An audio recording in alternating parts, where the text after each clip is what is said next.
The Pro Gamers Guide podcast returns for another episode, talking with another family-friendly content creator across the internet. My name is Brian Saviano. I go by BricksOBrian, and I'm the author of Pro Gamers Guide to Healthy Habits. Once again, this is brought to you by all the Kickstarter supporters of Pro Gamers Guide to Healthy Habits. Today's guest is somebody I found while looming the world of live streaming, somebody who has a deep passion for Minecraft, building community, and is just a pretty solid guy to talk to in general. Today I'm talking with family-friendly Minecraft creator, Kendrisite.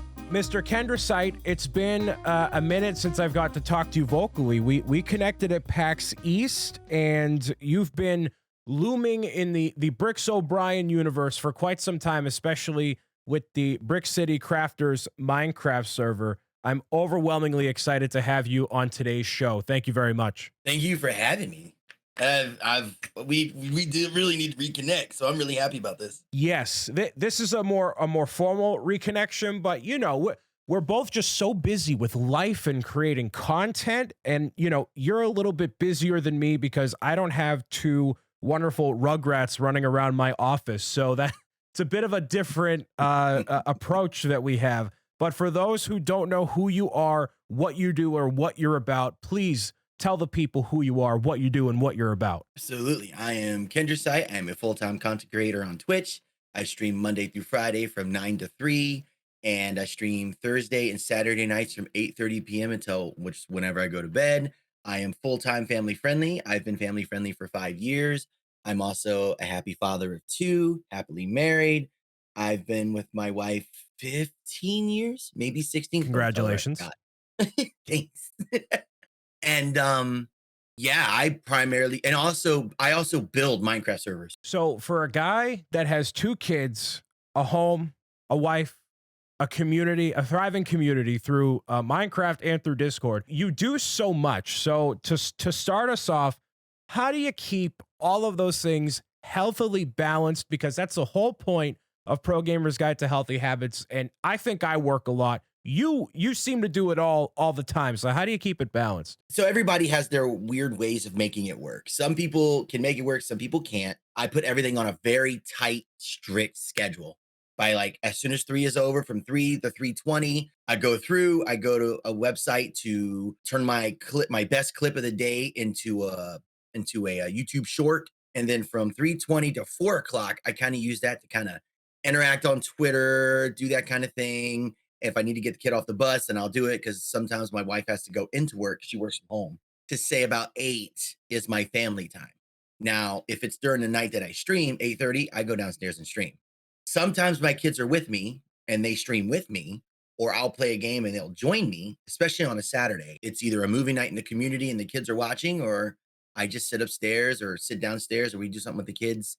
But Mondays, Wednesday nights, Friday nights are all dedicated to family. I try not to touch my phone. And Sunday is that's my no phone Sunday. Don't bug me. Don't talk to me. I'm not going to answer. That's my day away from everything. But it has to be a consistent schedule. If I slip and let's say something go for an extra 30 minutes, that just messes me up completely. Like completely. And that's something that I've learned through talking to other people. I mean, obviously, I do struggle with keeping that healthy balance. And that's why I wrote the book, to kind of remind me to keep a healthy balance. But you seem to be very set in a routine, whether it's dictated through your live streams or the family time. And that is incredibly commendable, because you can always find yourself doing content until 1-2 o'clock in the morning. Well, if I just push myself a little bit more, then I can get this thing done ahead of time. And you can quickly lose sight of what's important and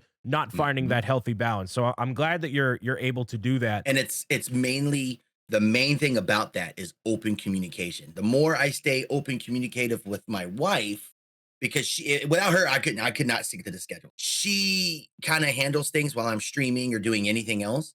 That allows me to do what I do. I can't be one of those that kind of watches my kid play there at my doorway. I can't do it. I'll end stream in a heartbeat. So you would agree with the old adage, happy wife, happy life? Abso-freaking-lutely. You are family friendly. You have kids and a home. So is the decision to be family friendly rooted in any moral compass? Is it because of your kids? Why stick to family friendly in a creator environment that, you know, swearing and being off the chain could be very easy to do. So a little bit about me is I'm a veteran. I was in the military from 2004 till 2011. I Thank was you in for your Iraq. service. Thank you so much. I was in Kosovo in '06 and Iraq in 2010. I was stationed with infantrymen and I was a commo support guy, not a commo operator, commo maintainer. Before I became a content creator, my language was a little bit off the top, Yeah, and that's I'm just not a leaving it. family friendly environment at all. Like the No. exact opposite from what I can tell. Oh, without any shadow of a doubt. When I first started streaming, I wasn't family friendly. I kept that same humor. And of course, I started attracting like people, my son and people at work and my mother, and pretty much everybody was watching it. And it started coming back to me. My son started saying some of the things I was saying on stream. This is like Oh I said, 6 months no. in. And it going to and military humor, it's not exactly the cutest thing in the world to hear a 3-year-old say.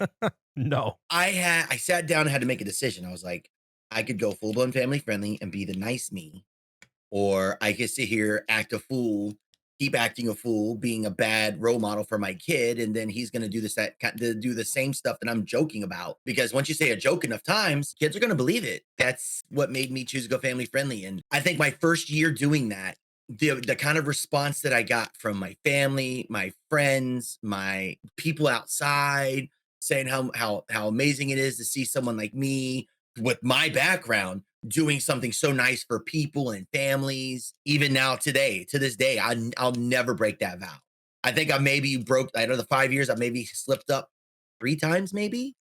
And each one of those, I instantly private the stream. I go in Discord, Twitter, everything. I'm like, I'm so sorry I did this. I'm so sorry. Making sure that you're staying true to your brand, your presence, and especially as a dad, I can't even imagine that kind of pressure too. Does that get to you at all? When I first went family friendly, absolutely. I was always skeptical. I was worried about what I was saying, when I was saying it, how I'm saying it. And it's more than just cursing too. It could be anything. Like say, for example, you don't like like a certain word like CRAP. Like say Mhm. you may not like that word. And when me growing up, it was a completely fine word. You start going down the road of what kind of family friendly guy do you want to be? What kind of words are acceptable between this family and that family and these kids and that kids? It's always something you got to worry about, but I've learned to kind of dial that back in my head. So whenever I'm talking and just free roaming and just doing my thing, I'll stop for a second and I'll think about what I'm going to say with certain things, because some families don't like that word. Some families don't like a lot of things.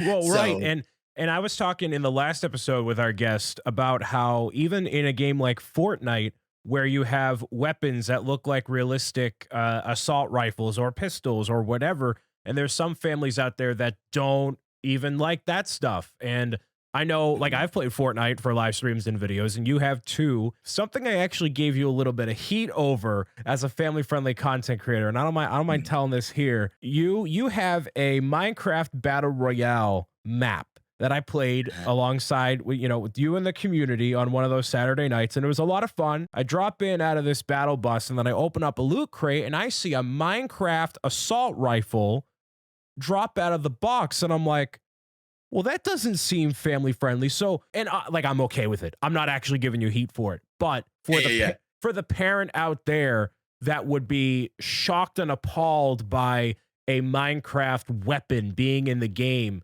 what is your response to something like that? Okay. So The deep sigh. You're like, okay, hold on.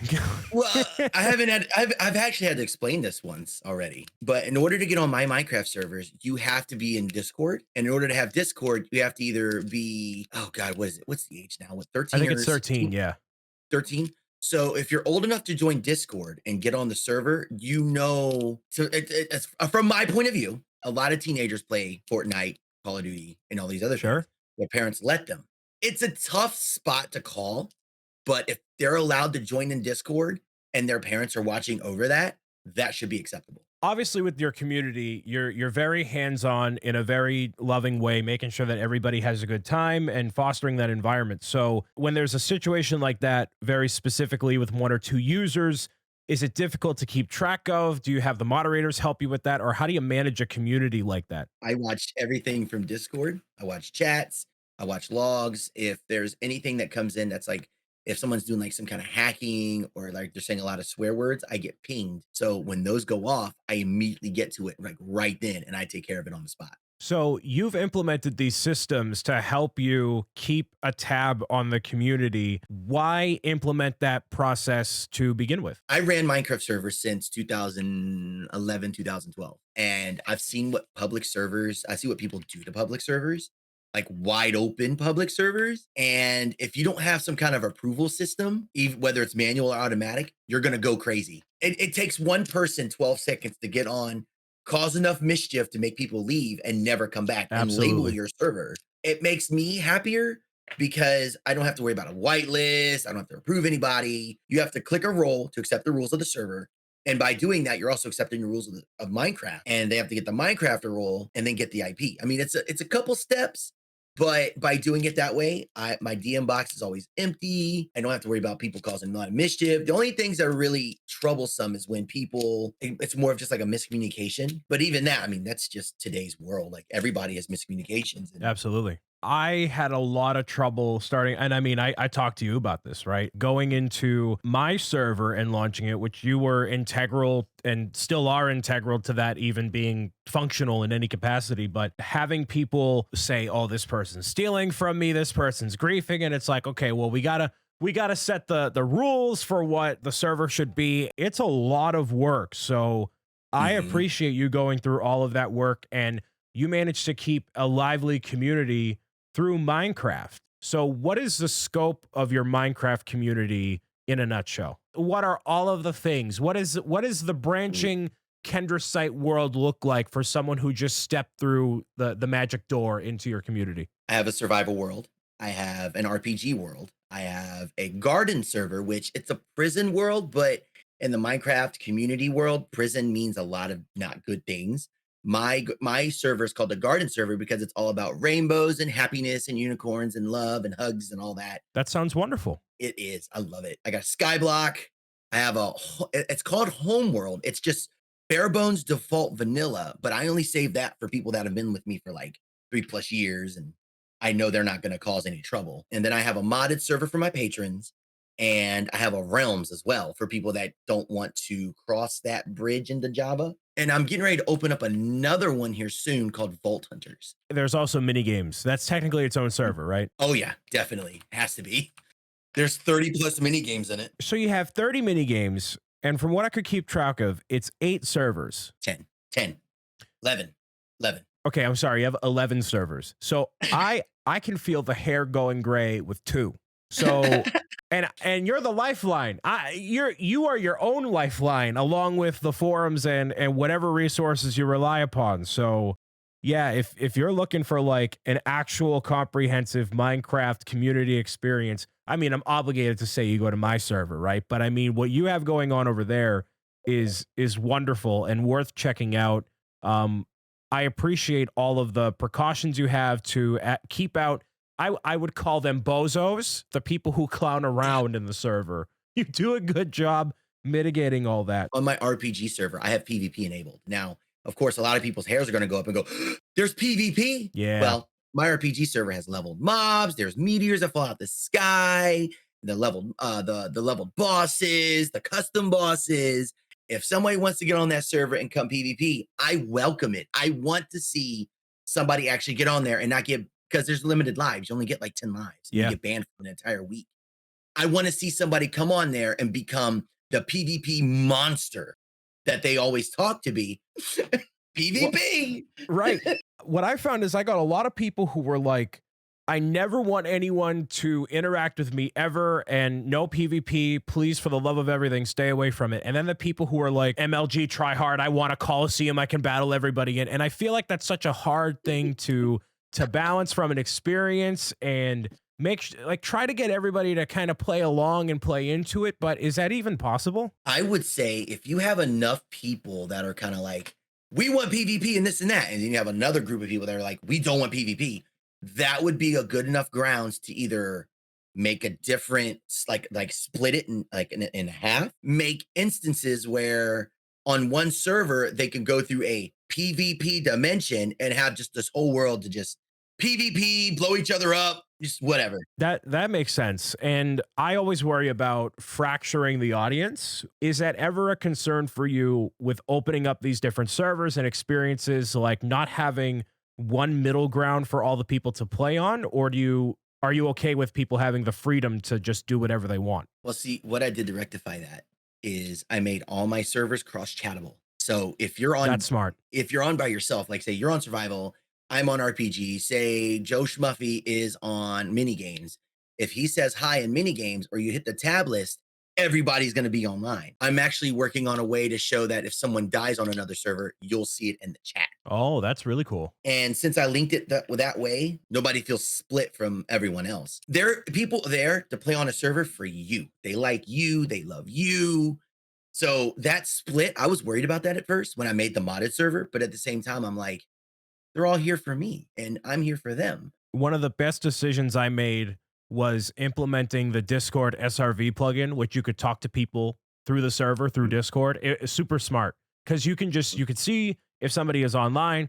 If you want to talk about the server but don't want to quite log in, you can still be connected without needing to boot up Minecraft, which for some people can be a little bit too much sometimes. You're at work or Yeah. school, whatever. So that is incredibly smart. I actually never thought of the cross server chat, just the game to Minecraft, or rather the game to Discord. So that's a great workaround. Like I wanted to play on the server, but when I start up a live stream and say, hey, all right, I'm going to start a little survival area here. I did that on a stream, and it was like the children were lurking in the trees, watching over me or trying to get involved all up in my space. And I'm like, okay, can we calm down here? But your community seems to do a good job with kind of letting you do your thing and coexisting as you're doing whatever grand project you do. Well, they know that if they do that, I'm going to blow them. Last time someone did that, I turned their home into a 500 by 500 hole all the way down to bedrock, and TNT's still blowing up to that spot to this day.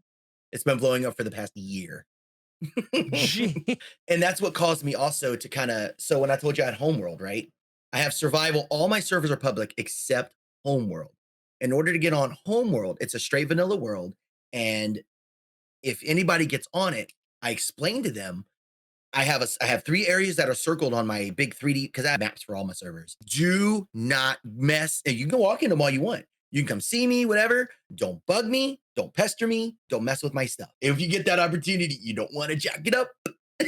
That makes complete sense. And it shows a level of respect between your community and you. And some people just don't understand the idea of like, hey, just let me do my thing real quick, and then you can do your thing over here. And then it gets very overwhelming very easily. So I'm very glad you have that. And that's what I've noticed while watching your streams and looming in Discord is the mutual respect that your community has. And I think that comes from years of continuously being there for them, not just with content, but then the experiences through Minecraft. Because if you don't respect them, if you just treat them like a number or a dollar amount or just a username, then you lose sight of a lot of the things that are important as a creator. So I have to commend you on that as well. You know your people every time you call out the moderators or a longtime chatter. I mean, I do that too. You found this community and you've been streaming on Twitch, and I know that you've had a lot of experience with streaming on Facebook as well, which I know has been a good chunk of your past, but it obviously doesn't, define you as a creator at all. So can you briefly, because I know you're very passionate about this, can you briefly explain your experiences between streaming on Twitch, streaming on Facebook, why choose one over the other, and how that's impacted your community, your even part of your financials? Is it better to stream on Facebook over Twitch? What's been your experience? Those are good questions. Okay. When I first started streaming, I was overwhelmed by Twitch at the start because at the time there was a bunch of that Dr. Disrespect drama and all the TV and the news, and they're always like, oh, Twitch is for this and Twitch is for that. The culture on Twitch is different than Facebook. There's so many more people that are kind of disconnected from the gaming genre and just gaming in general from Facebook versus Twitch, where Twitch is just straight up all about gaming. Everybody that's there, 85% of the people are all about games. Facebook, when I was on Facebook, it took COVID. When COVID hit, Facebook really showed potential over like all the platforms combined because they were having just such an upspike of people on Facebook. And that's where I had my big break and I literally busted through that bubble. I was almost at 5 digits when I was on Facebook back then. Wow. There's a lot of personal information that can be thrown around. Sure. And like if I'm in a stream and I don't want people to know my real name, you can't talk.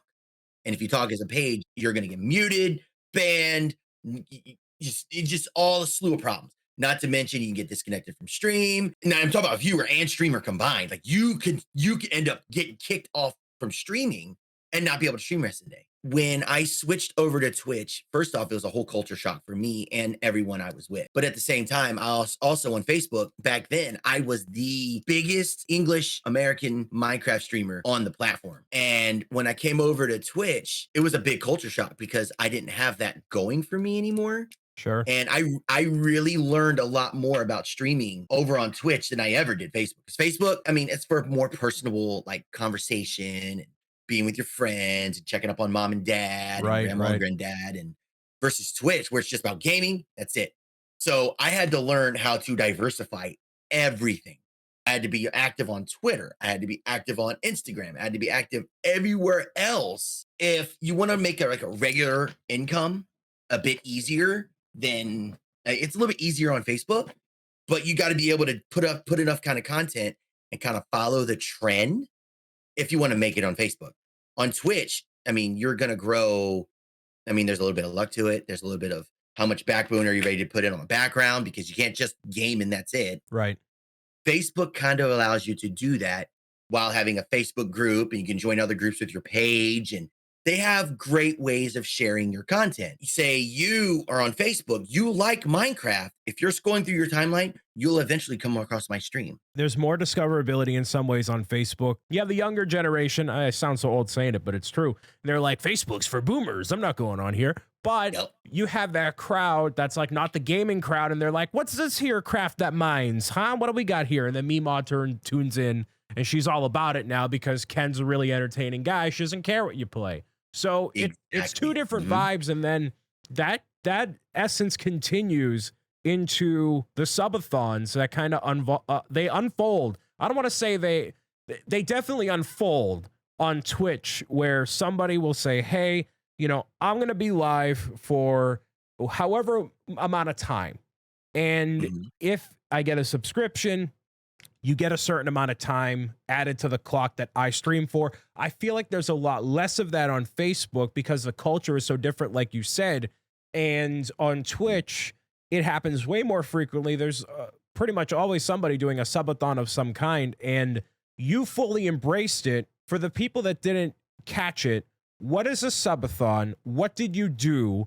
And at the time of this recording, you have another one planned. So just go over the subathons thing for me. A gifted sub, say someone decides to gift you 5 subs. Each sub counts as, I don't know, 15 seconds, 30 seconds. What I would also do is I would do every 100 bits is a minute or a second or 15 seconds, however much, you know, the gifted sub is.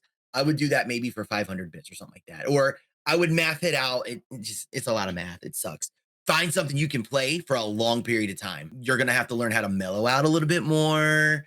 Understand that you're going to be doing this for longer than your scheduled time, which for me is 6 hours a day. For me, it's a fun experience because people like, I don't know, for some reason, the longer your streams go, the more people come in because they're just astonished that you can just be on your computer or be in that game for so long. The way I do the nights, I put some like goofy like pictures and stuff up, and I'll take a nap.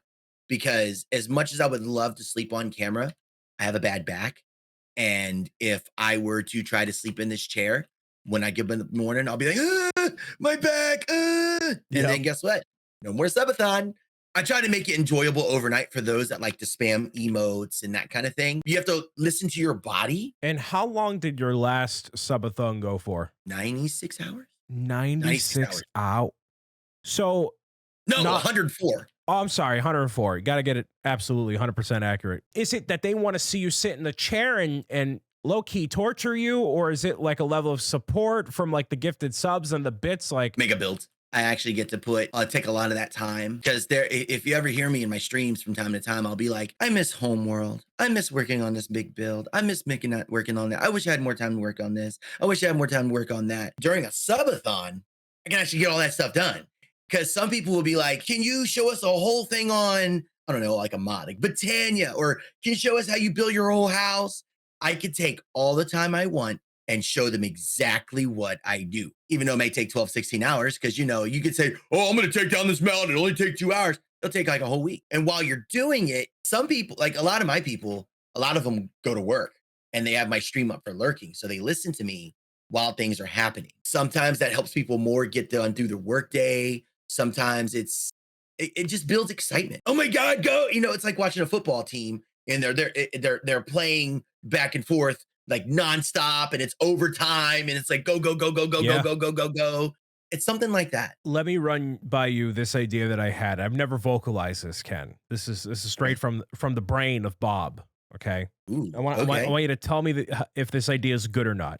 I am not a fan also of the 50-50 split with Twitch because, that's not efficient, right? There's other ways that people can support you, whether it's through Patreon, which is one of the best ways, a direct contribution through PayPal, a donation link, merchandise, whatever. There's a million ways to support.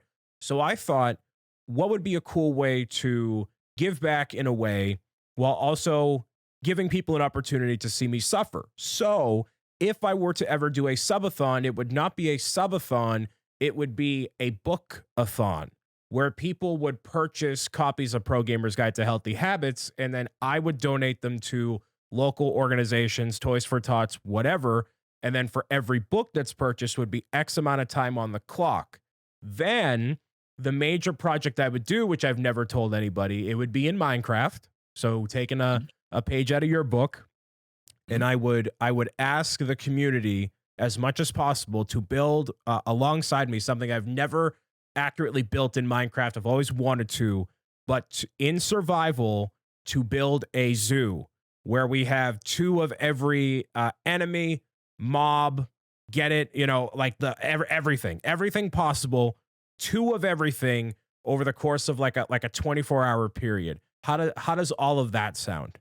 Oh wow. The zoo is an undertaking unlike anything you imagine, my friend. Well, but if I have like a dozen people at any given It's point, going to take so long. Think about this. is it really? How are you going to get an elder guardian home? I didn't think about it. It's just an idea. I don't know. My dude, that is such an undertaking. That would be freaking fantastic, my dude. Well, there's no promises, but I've had that idea. If I were to do something like that, I'd obviously be responsible and take breaks and pauses and whatever.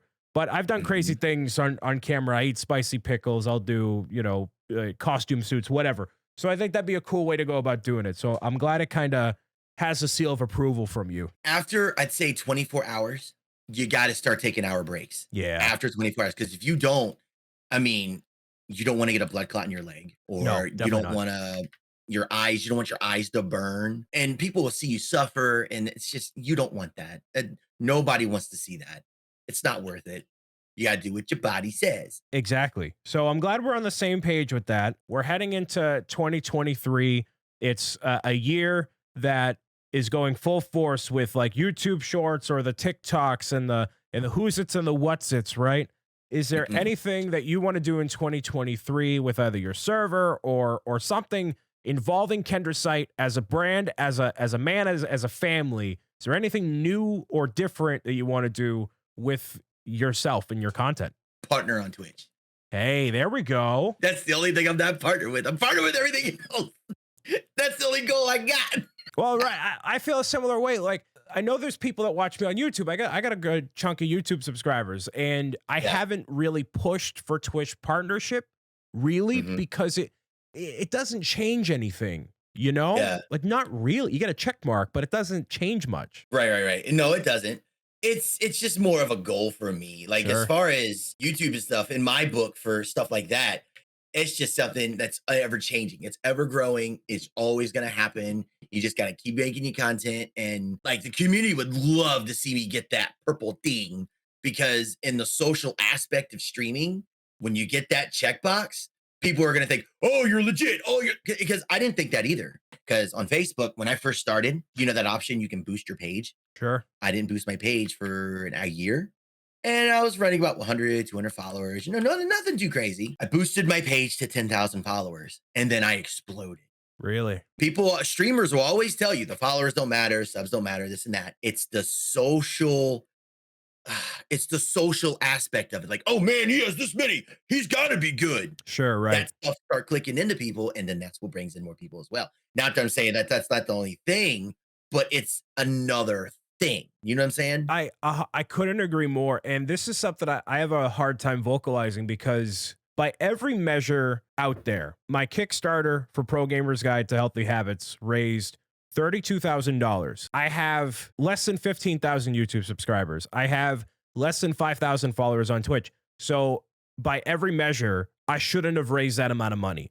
But because people are so passionate and willing to support and believe in the idea just as much, if not more than I do, that showed in this case in a financial way. Obviously having followers, audience members, community members who are engaged and locked in and willing to help is super important, but there is something to having more numbers, that superfluous number count that should, boost your credibility. And I hate saying it.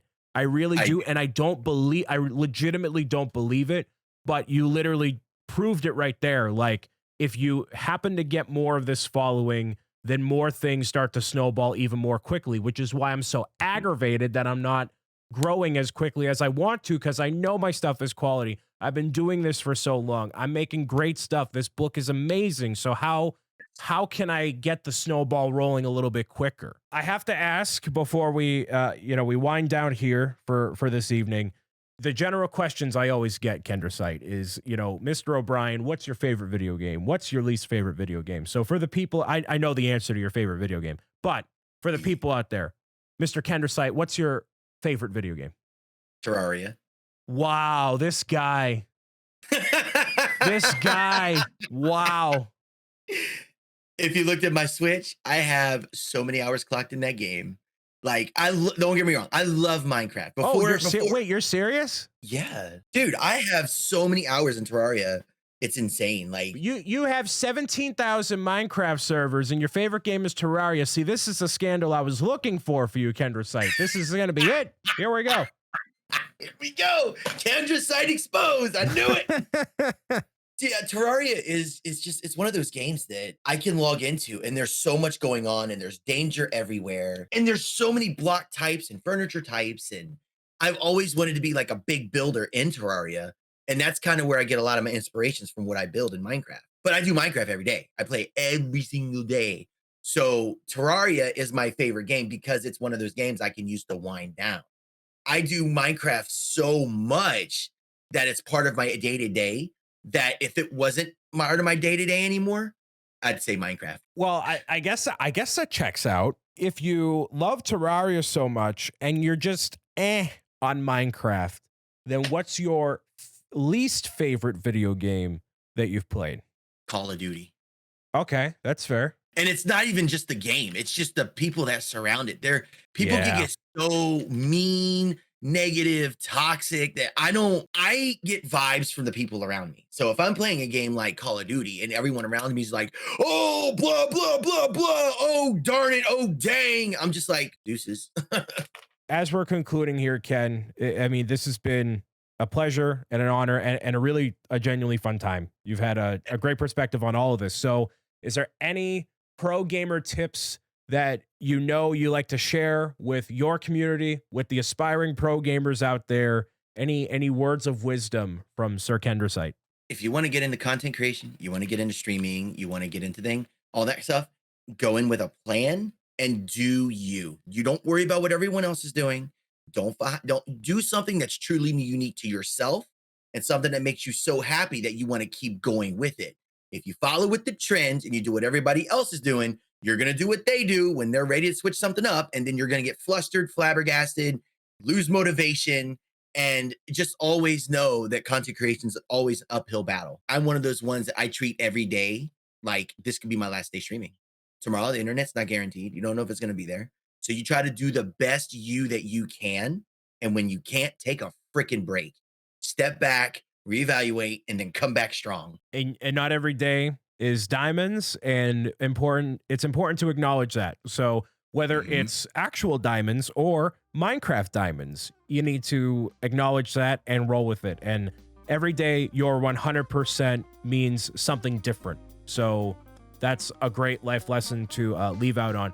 Ken, thank you so much for joining me this afternoon. It's been a pleasure, sir. Thank you, dude. I loved every second of it. Y'all have a great one.